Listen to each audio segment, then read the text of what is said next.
All right, everybody. How we doing? We doing great? Because I am doing absolutely fantastic. So, you already know what time it is. It's time for me to review this Tiger series. And I believe this was the last ever series between the Cleveland Indians and the Detroit Tigers. Yeah, this is our last series of the year, as this is also, of course, the last ever series between, like I said, the Indians, who are turning to the Guardians next year, and Detroit Tigers. So nothing like, dominating them. And honestly, I would have loved a sweep. Nothing like, you know, owning them once again, right? 3-game series. First game was pretty enjoyable, to say the least, for us Indians fans, as the offense woke up and chose moderate violence. They chose moderate violence for this one. As we had Zach Plesac on the mound, he did phenomenal. 7 2/3, 5 hits, 2 runs, 2 walks, 9 Ks, and 2 earned runs, no walks, 1 home run, 9 Ks. That's a Plesac start. That's what you love to see. Tyler Alexander, 5 innings, 6 hits, 4 runs, all earned, 4 Ks, 1 home run. Okay. So how did we score? Well, we did it any way possible. Ernie Clement, out of nowhere, hits his first home run of the year, top of the 3rd inning, puts us up 1-0, and then Ahmed Rosario singles and a run, made it 2-0. Top of the 4th, Yu Chang, who had just been called up earlier that day, as they put Harold Ramirez on the injured list, he triples, scoring a run. And then Austin Hedges sac fly scores you from 3rd. And then Eric Haas homered and Grossman doubled, made it 4-2. Top of the 6th, Owen Miller sac fly, and then a homer made it 6-2. And then to round out our scoring, Ernie Clement solo shot, 2 home runs in Detroit. Love to see it. And then Ronaldo Nunez homered in the bottom of the 9th. It didn't really matter. We won 7-4. Yeah, like I said, it didn't really matter. We were winning that game. That's cool. But, of course, Karinchak had to give up a home run. That's what he does. Friggin' bum. And then, as my kitty loves to just sew up, huh? Yeah, you see Butcher's Block and Patriots Talk or Beantown Breakdowns cat show up, and you want to show up now, huh? What you doing? Why are you staring at the wall, you freaking weirdo? Over here staring at the wall. Look at her. She's over here staring at the wall.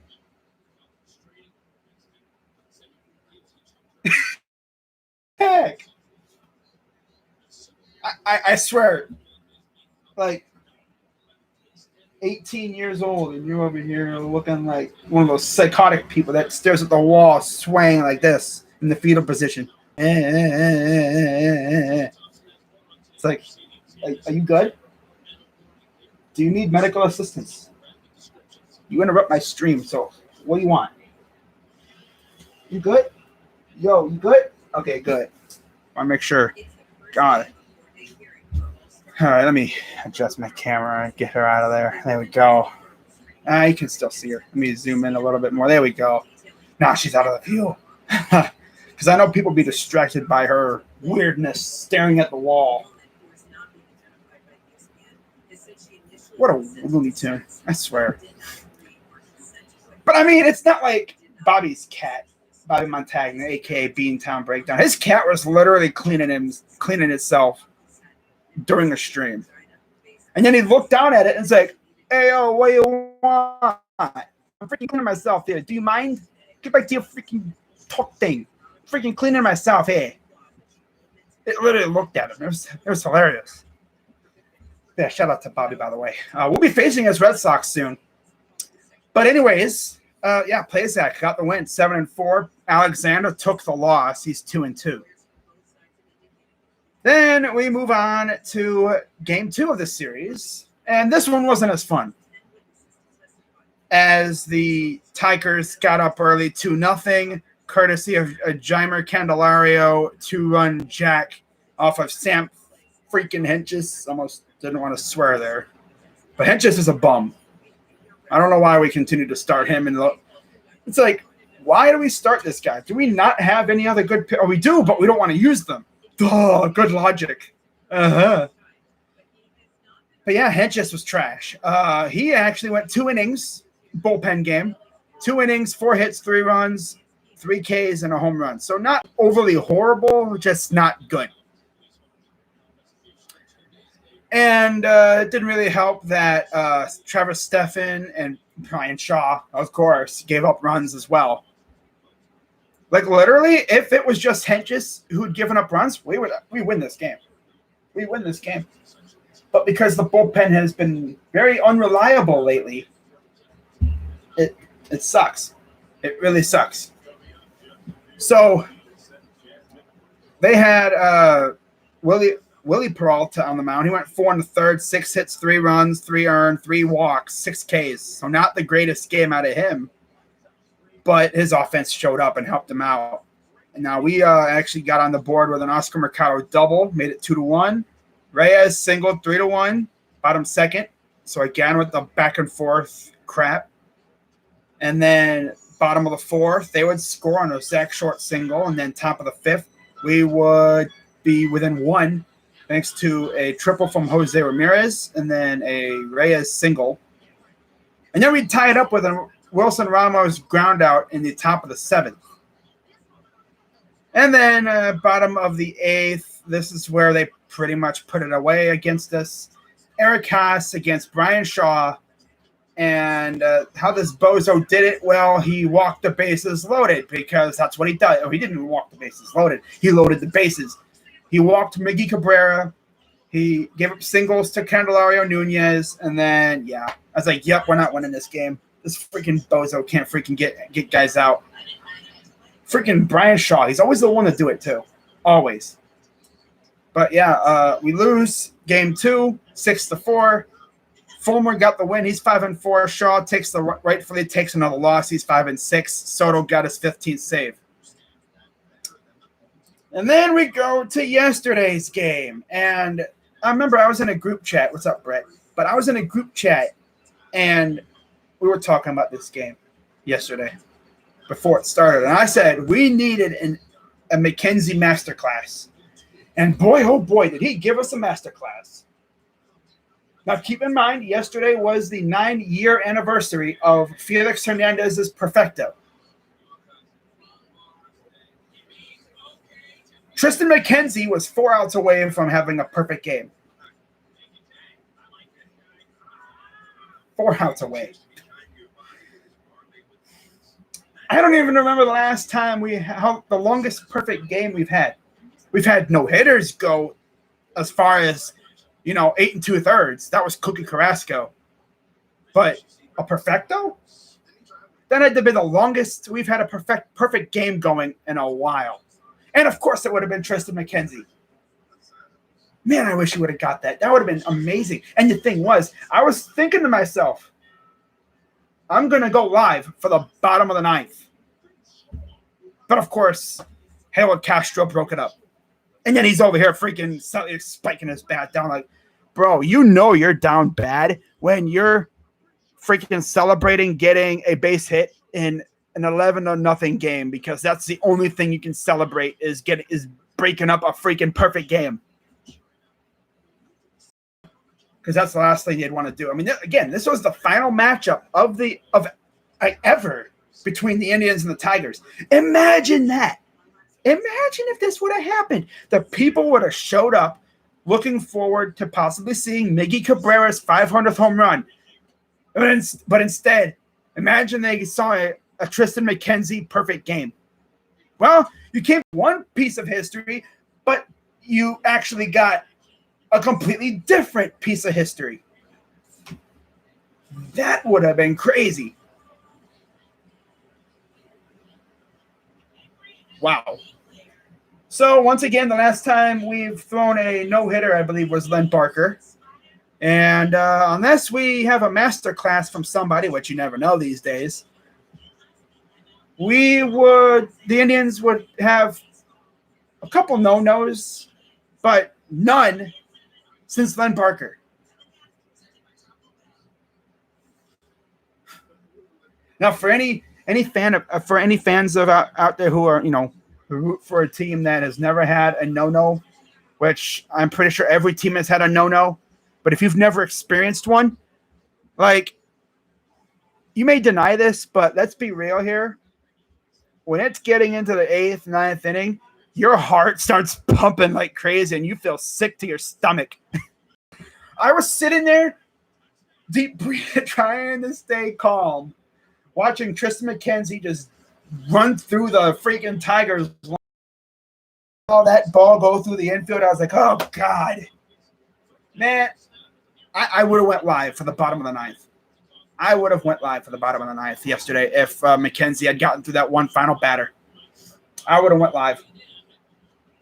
Yep.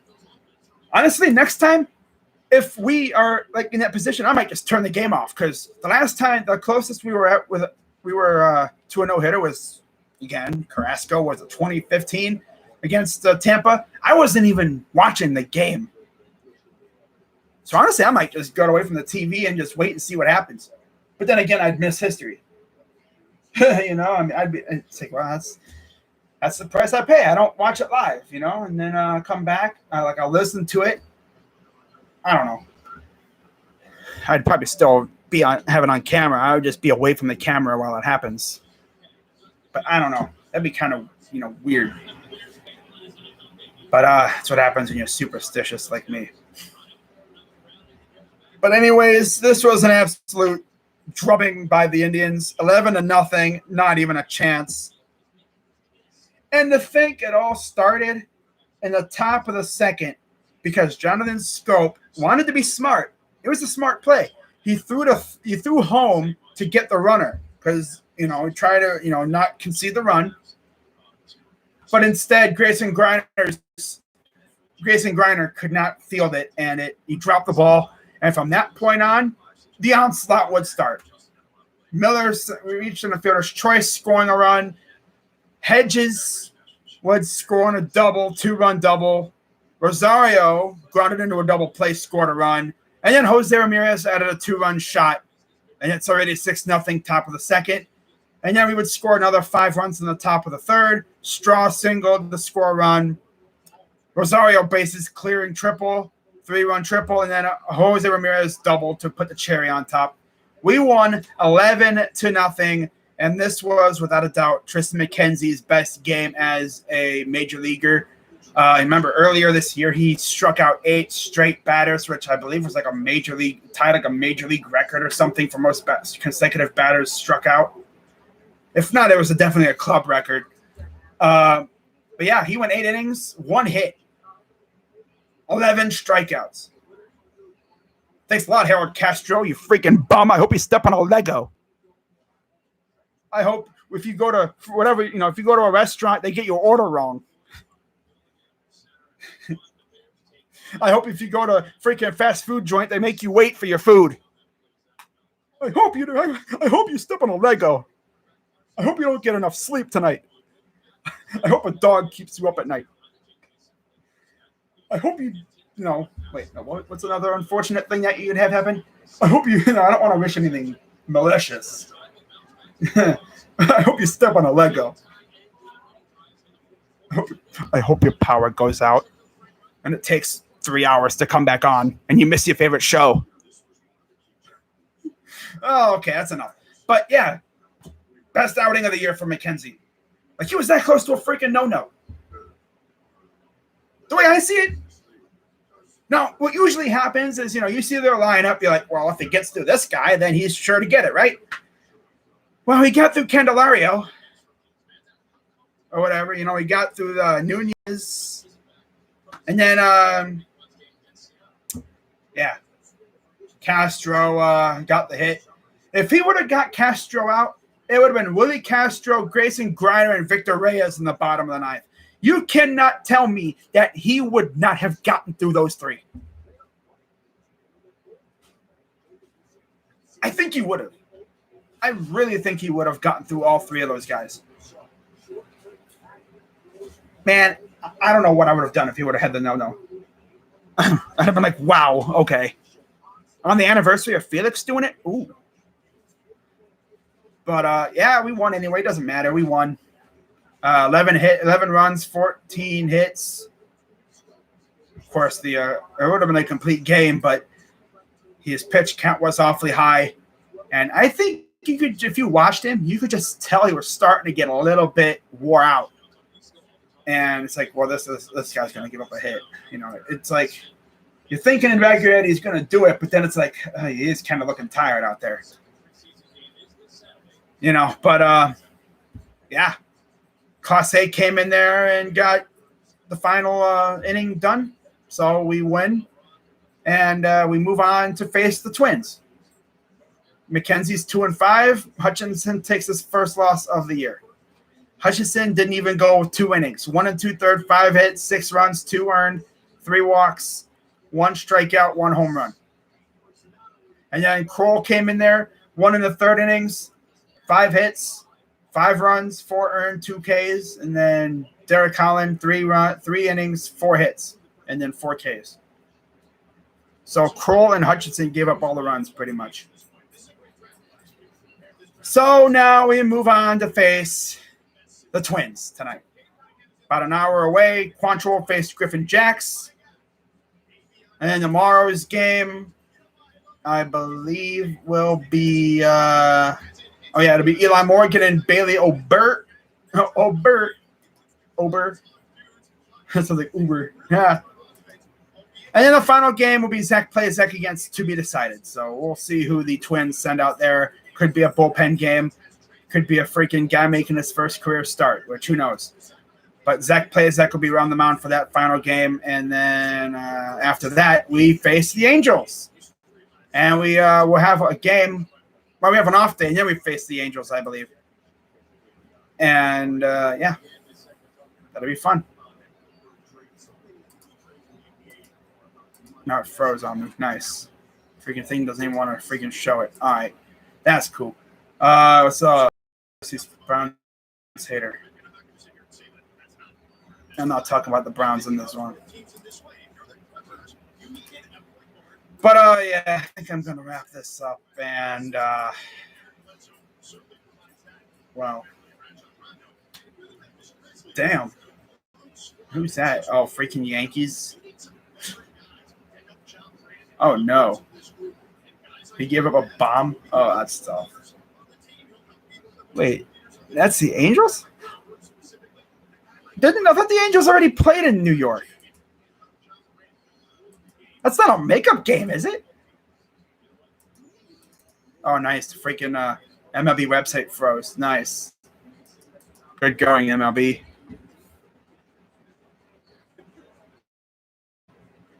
Oh.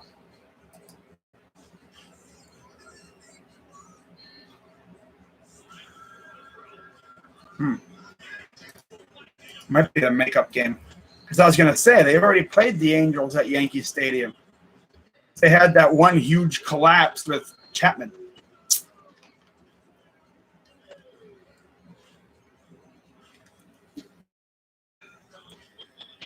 But yeah, they'll be going in about a half hour here. About an hour. All right, but let's just see. I think this is our last series against the Twins this year, right? Or do we have one more?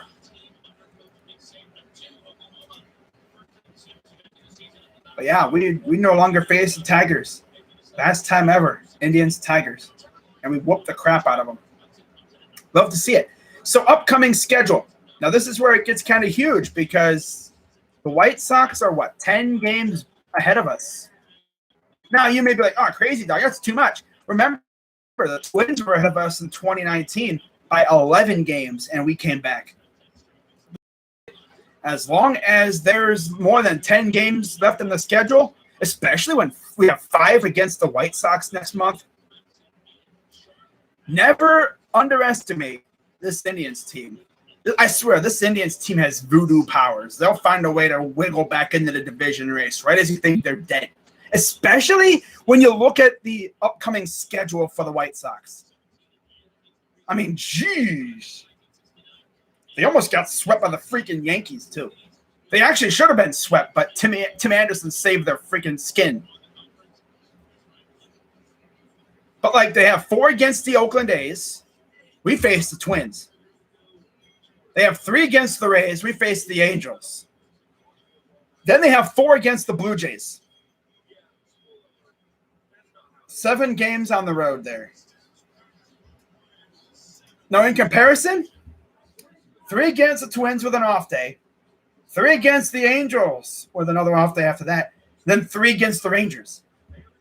Do you realize, people, that if we somehow, some way, by some stroke of voodoo magic that we know this team possesses, if the baseball gods really want to see chaos, we take the majority of these games coming up against weak opponents, while the White Sox completely fall apart against some very strong competition, that 10-game lead could disappear real quick. But I say that knowing that this is the Indians we're talking about after all, and knowing us, we're going to be the ones to fall apart while the White Sox go on a tear. This is the time where we can chop into that freaking deficit a little bit and make things a little bit more interesting heading into September. Now, after they face the Blue Jays, the White Sox got 3 against the Cubs, and then they have the series with the Pirates. We have Boston for 3, and then that's at home, and then we have Kansas City. Things could be very, very interesting heading into September if we play our cards right. Wow. If we play our cards right, we could be back in this thing.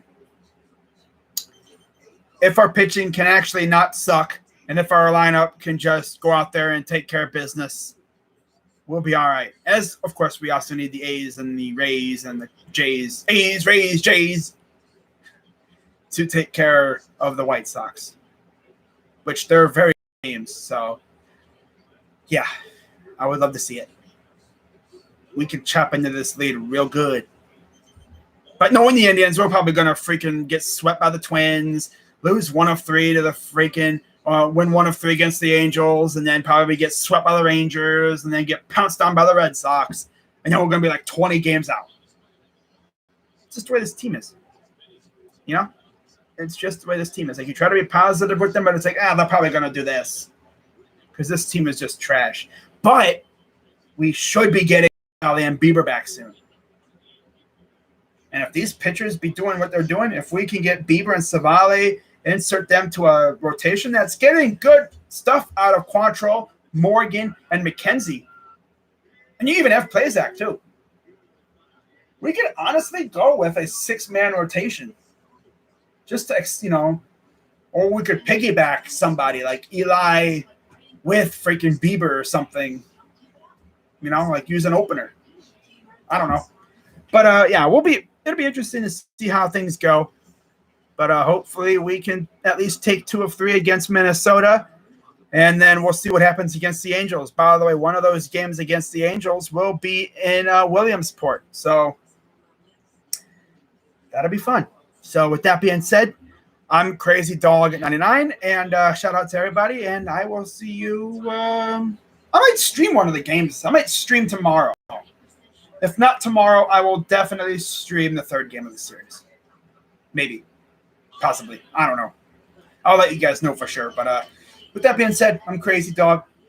Be on the lookout for my video tomorrow, too. I'll be previewing the Giants preseason game against the us, yeah. And then I'll even be talking about the joint practices, giving you some key matchups for the joint practices to watch out for on Thursday and Friday. So, with that being said, I'm Crazy Dog at 99. Let's go Brown. Let's go Browns. But let's go Tribe. And I'm out. This is going to be fun. But let's get it. Right? Let's get it.